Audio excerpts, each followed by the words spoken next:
Okay, so let's dive into something uh, pretty much everybody struggles with, Yeah. staying focused Watch in this that. crazy world Yeah. that is always on. And you guys have sent in a ton of interesting stuff. It is. Research articles, even tips from We Mind. So clearly reclaiming your attention is a priority. Yeah. It's a big one. We're going to unpack all of the science behind how to actually focus. We're Yeah. going to look at some practical things like Yeah. single tasking, Yep.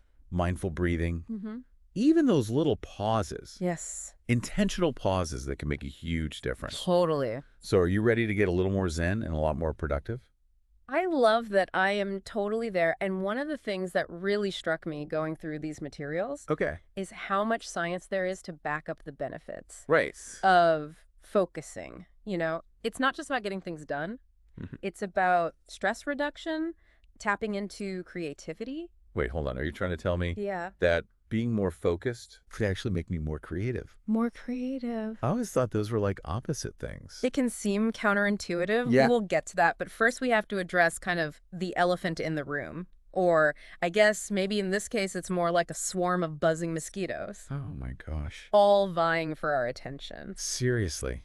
Tell me about it. All the time, right? My Yeah. phone Yeah. is like a black hole for my attention span. Yeah. It's kind of scary. So you sent in that Microsoft study. Yeah. You know, the one that found that the average human attention span Oh, yeah. is down to 8 seconds? 8 seconds. 8 seconds? Like, Shorter than a goldfish? seriously, 8 seconds. 8 seconds. That's it. That's it. No wonder I can't remember why I walked into a room half the time. Right. Yeah. It's tough out there, and it's not just the pings and the notifications. Yeah. It's the pressure to multitask. Right. This feeling like we have to be on all the time. Yeah. And, it's not even just the outside world. We Mind makes a really good point about how Yeah. our own minds can be our worst enemies when it comes to focus. Yes, they do. And that is a really important distinction they make between external distractions and internal distractions. Okay. Externally, you've got things like tech overload, noisy environments. Oh, and let's not forget Oh. those well-meaning people who just interrupt you at the worst possible moment. Oh, yes. Every single time. All the time. I mean, like when my cat decides it's playtime, right when I'm finally in a flow state, Every time. every time, Every single time. it's like he knows. Yes. Yeah. But then there's the internal stuff. Oh, That voice in your head that just won't quit. Oh, yeah. The wandering thoughts, the emotional roller coasters, even basic needs like hunger or thirst can just completely derail our focus. Yeah. Okay. So we've definitely established focus is a battle these days. It is a battle. But why is it so important Yeah. to fight for it? Yeah.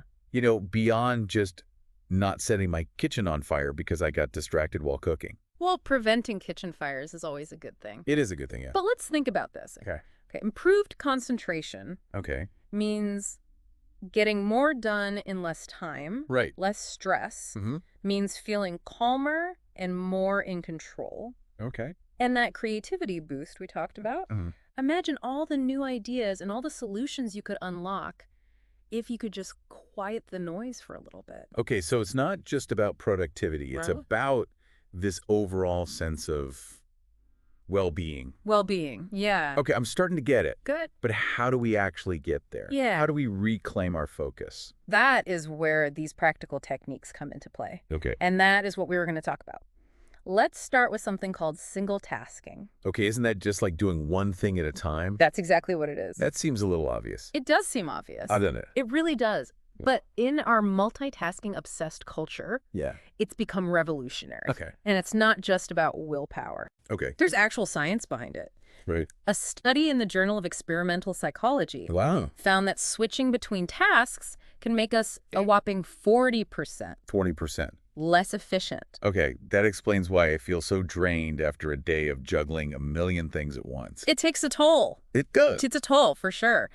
So how do we actually single task effectively? Yeah. How do we do that? You pick one task, Okay. you set a timer, maybe 25 minutes, like in the Pomodoro technique, Mm-hmm. and you eliminate all distractions, phone on silent, Okay. notifications off. Maybe you even find a quiet spot. Right. And when that timer goes off, you take a short break.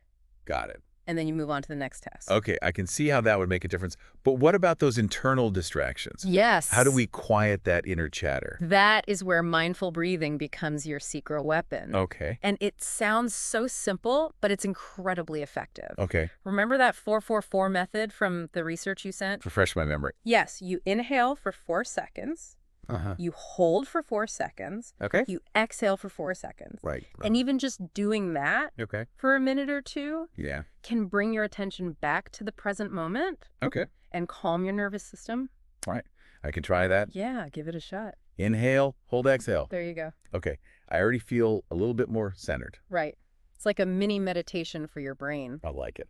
But let's be honest, life doesn't always allow Right. for even a few minutes of uninterrupted focus. Yeah. What about those moments when you can't just drop everything Right. and do a breathing exercise? Exactly. I can't just ignore my boss if she walks into my office. You can't ignore your boss. No. So that is where those intentional pauses come in. Okay. Think of them as little brain resets Okay. throughout your day. And research has shown Uh-huh. that taking short breaks during work Okay. can actually improve memory and reduce fatigue. That's good. And you don't need a lot of time. Even 5 minutes every hour can make a difference. All right. So we're not talking about like hour-long meditation retreats here, No. which is good because I don't have Yeah. time for that. No, we are not talking about that. This is much more accessible. Okay. So set a timer, Okay. get up and stretch, Mm. look out the window, anything that kind of shifts your focus for a moment, Okay. just to give your brain a chance to catch its breath. I love how practical all of this is. Me too. Anyone can do these things. Exactly. And the best part is the more you practice, Uh-huh. the better you get at it. You're literally building that focus muscle. Okay. You are training your mind to be more present, more aware, Right. and ultimately more in control. So it's like going to the gym, but for your brain.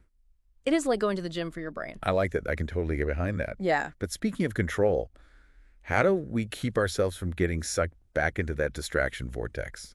Because knowing these techniques is one thing, but actually sticking with them and making them a habit, that's a real challenge, isn't it? You are absolutely right. And that is why building sustainable habits is key. Right. And We Mind has some great advice for this. They emphasize regular reflection. Okay. At the end of each day, take a few minutes to ask yourself, what distracted me today? Oh. How did I handle it? Okay. What could I do differently next time? So it's a little bit of like self-coaching. Yes, exactly. Like that. No judgment, just observation and adjustment. Precisely. And- And speaking of no judgment, it's important to set realistic goals. Okay. Trying to completely overhaul your entire focus routine overnight is setting yourself up for failure. Right. Start small. Yeah. Pick one technique Okay. and commit to practicing it consistently. Baby step. Baby steps. Got it.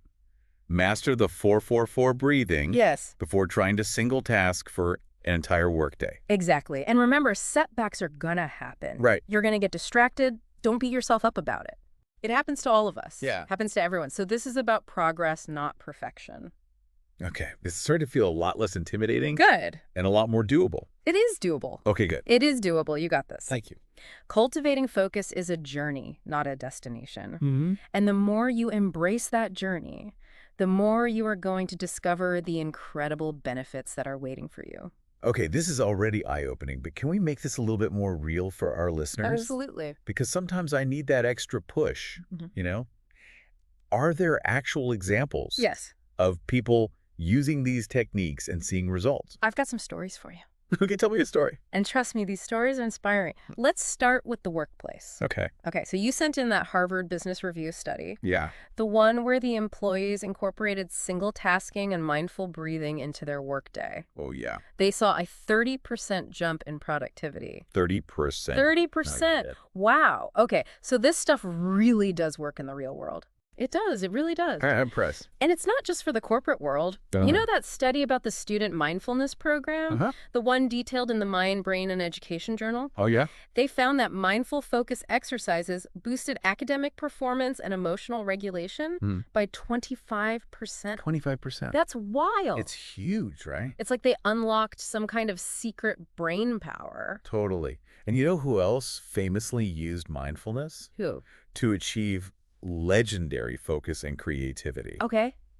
I don't know. Give me a hint. I think you're going to know this one. Okay. Steve Jobs. No way. No. Seriously. Yeah. Steve Jobs. Steve Jobs, in his biography by Walter Isaacson, Wow. he credits his mindfulness practice Okay. as a major contributor to his success. Wow. It allowed him to cut through the noise, to hone his vision, Right. and to create products that well changed the world. Okay, that's pretty mind-blowing. It is pretty amazing. So mindfulness isn't just about being calm and relaxed. It's about unlocking your full potential. It's about unlocking your potential. Okay, that's a game changer. It is a game changer. All right, I think we need a minute to process all of this incredible information. You're right. Let's take a pause here, maybe practice some mindful breathing ourselves, Okay. and come back for part 2, where we'll explore even more practical tips and techniques for making mindful focus a reality in your life. Sounds good. All right, see you soon. Welcome back. I hope you took a nice mindful pause of your own during that break. I did. Ready to kind of dive back into the world of focus. Absolutely. I am still so amazed by those real-world examples. Yeah. CEOs, students, even Steve Jobs. I know, right. Who knew mindful focus could lead to such incredible results? It's pretty powerful stuff, and the more we learn about how our brains actually work, the more effectively we can use all these techniques. Okay, so let's get back to the practical stuff. We Yes. talked about single tasking. Yes. We talked about mindful breathing and intentional pauses. Huh? What other tools can we add to our focus toolkit? Well, remember how We Mind emphasized the importance of a focus-friendly environment? Yeah. Let's unpack that a little bit. So we're talking about more than just silencing our phones. More than just silencing our phones, it's about being really intentional with your surroundings. Okay. So find a dedicated workspace, Okay. even if it's just a corner of your kitchen table, but keep it tidy. Keep it free of clutter. Clear space, clear mind. I can get behind that. Exactly. And speaking of clarity, Yes. let's talk about planning and prioritizing. Okay. You know, big tasks can feel really overwhelming, They do? which can lead to procrastination and distraction. Ugh, yes. That's me all the time. We've all been there. I will have this giant to-do list staring me in the face, and suddenly cleaning the bathroom seems incredibly appealing. Yes, and that is where breaking those tasks down Okay. into smaller, more manageable chunks can make a world of difference. So instead of write a blog post, it's like outline the blog post. Yes. Write the intro. Write the first paragraph. We got it. Okay. And then prioritize those smaller tasks based on importance and deadline. Right. That way you're not feeling pulled in a million different directions. That makes a lot of sense. And it kind of ties back into single tasking too, right? Yes. Focusing on one small step at a time, you're giving it your full attention. You're avoiding that mental overload. You got it. Okay, I like it. And you know what? Don't forget about the power of technology. Okay. But this time we're going to use it to our advantage. Wait, I thought we were supposed to be limiting our screen time. We are, but there are also apps and tools that are specifically designed to boost focus. Okay. Some of them block distracting websites or apps during certain hours. Okay. Others use ambient noise or nature sounds to create a more calming work environment. So it's like having a virtual focus buddy. It is like having a virtual focus buddy. Okay. I like it. And don't underestimate good old-fashioned pen and paper. Right. Sometimes getting away from the screens altogether can be incredibly freeing for your mind. You know what? You're right. Yeah. Jotting down notes, sketching out ideas. Yes, It does sound kind of liberating. it is. And it's a great way to kind of tap into your creativity too. Right. Remember how we talked about how mindful focus can boost your creative thinking? Yes. Yes. That was one of the things that really surprised me the most about all of this. It's pretty cool, right? And sometimes the best ideas come when we step away from the digital world and we just let our minds wander a bit. Oh, Of course, you want to set some boundaries for that wandering. right. You don't want to end up down some rabbit hole of procrastination. Exactly. So it's all about finding that sweet spot, you know, that balance Right. between focused work and allowing space for that inspiration. I guess that's where those intentional pauses come in handy again. Exactly. Those breaks aren't just about rest. Right. They're opportunities to kind of step back and reflect and allow those creative sparks to fly. Maybe you go for a walk. Yeah. Maybe you doodle in a notebook. Huh? Maybe you just sit and observe your surroundings. Okay. This is starting to paint a picture of a really mindful and productive day. Yeah. I like it. I like it too, but what about those days Yeah. when everything goes wrong? Oh, yeah. When the distractions are coming at you from all sides, your mind is racing and you just feel completely overwhelmed. Yeah. Any advice for those moments? Those days happen to everyone, Yeah, they do. but mindful focus can really help you navigate them Okay. more effectively. Remember how Mind talked about cultivating a growth mindset? Yeah, reframing those challenges as opportunities. Exactly. So instead of getting frustrated when things go off track, Yeah. see it as a chance to learn and to adjust your approach. Okay, so it's not about being perfect. It's not about being It's perfect. about being resilient. It's about being resilient. Okay, I could do that. You can do that. Yeah. And one of the most powerful tools Yeah. for building resilience is self-compassion. Okay. Be kind to yourself, acknowledge that you are doing your best, Right. and don't be afraid to ask for help when you need it. That is such an important reminder. It is. You know, we're often our own worst critics, aren't we? We're so hard on ourselves. We really are. But I guess that ties back into the whole mindfulness practice, right? Yes. Being more aware of our thoughts and feelings and reactions and approaching them with curiosity rather than judgment. Absolutely. It's about creating a more supportive and nurturing All right. inner dialogue. Yeah. And speaking of support, don't underestimate the power of your external network either. Okay. You know, talk to friends, talk to family, talk to colleagues who understand your struggles. Yeah. Sometimes just sharing your experience can make a world of difference. Okay, this is all so insightful. Yeah. I feel like I'm having like a real shift in perspective, Good. but I think it's time for another mindful pause. I agree. We've covered so much ground already, and I want to make sure we have time to absorb it all before we move on to that final part. Yes, let's take a break and we'll come back refreshed and ready to explore how to make these mindful focus techniques a permanent part of your life. Okay, we are back and feeling very refreshed after that mindful pause, Yes, ready to wrap up our deep dive into focus. I think so. I think this is what everyone's been waiting for. Yes. How to make mindful focus a lasting habit, not just something you experience every once in a while. Okay, you read my mind because we've learned so many amazing techniques. Yes, But let's be honest, life can get in the way. it does. How do we actually integrate these practices into our busy, often very chaotic lives? It's the million-dollar question, isn't it? It is. And the answer is not about adding more things to your to-do list. Okay. It's about weaving mindful focus into the fabric of your day, almost like a background hum of awareness. Okay, I like that analogy, but how do we actually make that happen? Where do we even begin? Mind suggests starting with small, consistent wins, you know? Okay. Remember, we're training our brains just like we would train our bodies at the gym. Right. So no mental marathons right out of the gate. No mental marathons. Got it. Start with something as simple as a 1-minute breathing exercise each morning, or commit to single tasking. Okay. For that first hour of your workday, you know those small victories? They build momentum. Small changes, big impact. Exactly. I like it. But what happens when those inevitable distractions pop up? Ah. How do we stay on track? That's where those intentional pauses become crucial. Okay. So instead of mindlessly scrolling through social media Right. when you are feeling overwhelmed, take a few deep breaths or go for a quick walk. Okay. Use those pauses to reset and to refocus. So it's about becoming more aware of our patterns and making those conscious choices. Yes. Instead of reacting to distractions, we're responding with intention. You got it. And remember what we talked about earlier. Yes. Self-compassion is key. Okay. There will be days when you slip up, Yeah. when you get sucked into that distraction vortex. Right. Don't beat yourself up about it. Simply acknowledge it, learn from it, and gently guide yourself back on track.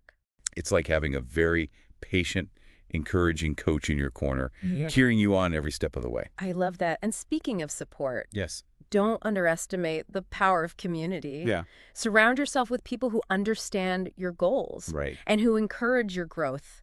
Find your tribe. Yes. Accountability buddies. Accountability buddies. I like it. Are there any other tips for kind of staying motivated and staying on track with all of this? One thing that I find can be really helpful is tracking your progress. Well, Maybe you keep a journal, maybe you use a habit tracking app, or maybe you just make a little note in your planner each day. right. But seeing how far you've come can be incredibly motivating. It's like a visual reminder of all those small wins Yes, adding up to something truly transformative. absolutely. Wow, this has been an incredible journey. It has. As we wrap up this final part, what is the one thing you want our listeners to take away from this entire deep dive into focus? That mindful focus is not just a skill. Okay. It's a superpower. It's about taking back control of your attention, your time, and ultimately your life. And the best part is, What's that? it's a superpower that is available to everyone. I like that. regardless of your background, your circumstances, or your current level of focus. So it's not about becoming some kind of Zen master No, who never gets distracted. not at all. It's about embracing the journey with all of its ups and downs. Right. And consistently choosing to show up for yourself one mindful moment at a time. I love that you have given our listeners so much to think about. I hope so. And I have a feeling this is just the beginning of their focus adventure. I think you're right. So thank you so much for joining us on this deep dive. It was my pleasure. Until next time, stay curious, stay focused, and keep exploring that amazing power of your mind.